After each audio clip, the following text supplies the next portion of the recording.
కళాకారులను వివిధ రంగాల్లో ప్రావీణ్యులను ఆర్మీలో వివిధ హోదాలు కల్పించడం జరుగుతూ ఉంటుంది. అయితే వారు రెగ్యులర్ డ్యూటీలు చేయకపోయినా యుద్ధం లాంటి పరిస్థితుల్లో వారి సేవలను ఉపయోగించుకుంటూ ఉంటుంది సైన్యం. అలాంటి సెలబ్రిటీ సైనికులను టెరిటోరియల్ ఆర్మీ అంటారు. వారి వారి స్థాయిలో చేయదగిన పనులను చేయించాలని సైన్యం భావిస్తోంది. ఈ మేరకు పలువురు సెలబ్రిటీలకు ఆహ్వానం అందింది.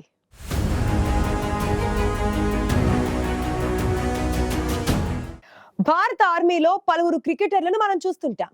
వారి వారి రంగాల్లో ప్రావీణ్యం కారణంగా ఆర్మీలో ఒక హోదా కల్పించి గౌరవించడం జరుగుతూ ఉంటుంది. అయితే కీలక సమయాలలో వారిని కూడా యుద్ధ కార్యక్రమాలలో పాల్గొనేలా చూడడం జరుగుతోంది. ఈ మేరకు వారిని తగిన చోట విధులు నిర్వహించేలా చూస్తారు. అదెలాగో ఇప్పుడు చూద్దాం.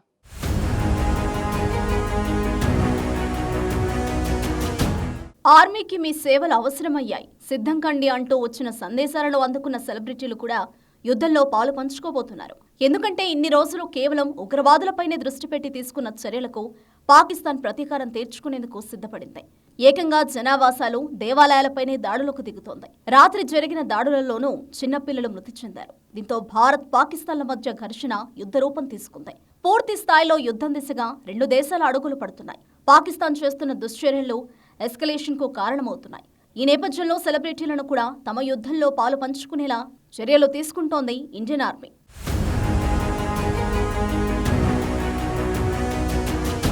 ఇలా సెలబ్రిటీలు యుద్ధంలో పాల్గొనడం అన్నది ఓ గౌరవంగా భావిస్తారు.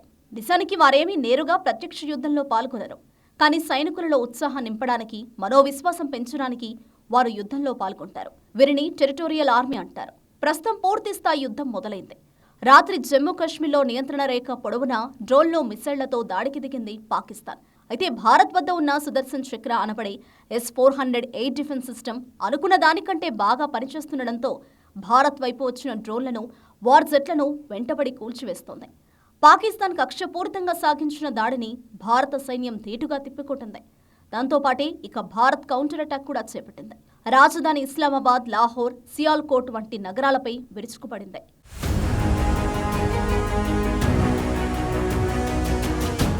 భారత్ మిసైళ్ల దాడులతో రాత్రంతా బిక్కుబిక్కుమంటూ గడిపిన జనం తెల్లవారి సురక్షిత ప్రాంతాలకు తరలివెళ్లారు. లాహోర్, సియాల్కోట్ వంటి నగరాలు క్రమంగా ఖాళీ అవుతున్నాయి. ప్రత్యేకించి సియాల్కోట్ దాదాపుగా 7.5 లక్షల మంది వరకు జనాభా ఉండే ఈ సిటీ చూస్తుండగానే ఖాళీ అవుతోంది. నిజానికి మొదట పాకిస్తాన్ జమ్మూ కాశ్మీర్పై భారీ ఎత్తున దాడికి పాల్పడింది. తొలుత డ్రోన్లతో దాడి చేసింది. ఆ తర్వాత మోటార్ షెల్స్తో విరుచుకుపడింది. అనంతరం మిసైళ్లను సంధించింది. మొత్తంగా 8 మిసైళ్లను ప్రయోగించగా వాటన్నింటినీ కూడా భారత ఆర్మీ మధ్యలోనే ఇంటర్సెప్ట్ చేసి కూల్చేసింది.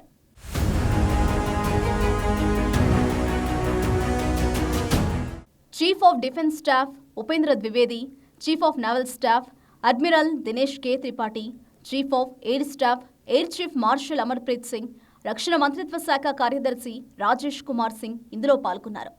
జమ్మూ కశ్మీర్ వెంబడి ఉన్న నియంత్రణ రేఖ, అంతర్జాతీయ సరిహద్దులు, దేశ పశ్చిమ ప్రాంతంలో చోటు చేసుకుంటున్న తాజా పరిణామాల గురించి మంత్రి ఆరా తీశారు.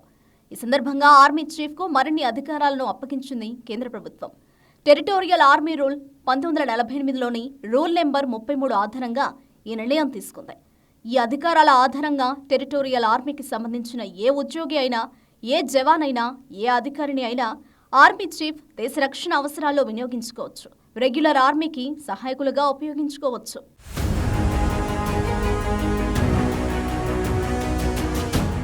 ఈ క్రమంలో 32 ఇన్ఫాంట్రీ బెటాలియన్, 14 ఆర్మీ బెటాలియన్ను southern command, eastern command, western command, central command, northern command, south western command, Andaman Nicobar command and army training కమాండర్లో మోహరింపజేసే అవకాశం ఉంటుంది.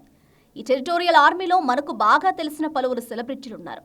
మాజీ క్రికెటర్లు కపిల్ దేవ్, సచిన్ టెండూల్కర్, మహేంద్ర సింగ్ ధోని, మలయాళ సూపర్ స్టార్ మోహన్ లాల్ వంటి పలువురు సెలబ్రిటీలు ఆర్మీలో వివిధ గౌరవ హోదాలో ఉన్నారు.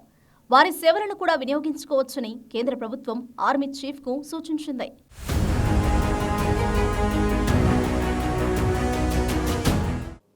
ఇన్నాళ్ళు వాళ్ళు గౌరవప్రదమైన ఆర్మీ హోదాను అనుభవించారు. వారికి జీతంతో సహా ఒక ఆర్మీ ఆఫీసర్కు లభించే అన్ని సౌకర్యాలు లభించాయి. ఇప్పుడు యుద్ధ నేపథ్యంలో వారు ఆర్మీతో కలిసి చిన్న చిన్న పనులు చేయాల్సి ఉంటుంది. ఏమైనా టెరిటోరియల్ ఆర్మీ ఉపయోగించుకోవడం అన్నది మనకు కొత్తగానే ఉన్నా మొన్నటి గాజాపై ఇజ్రాయెల్ యుద్ధంలో ఇలాగే ఆయుధాలను ధరించి పాల్గొనడం కనిపించింది.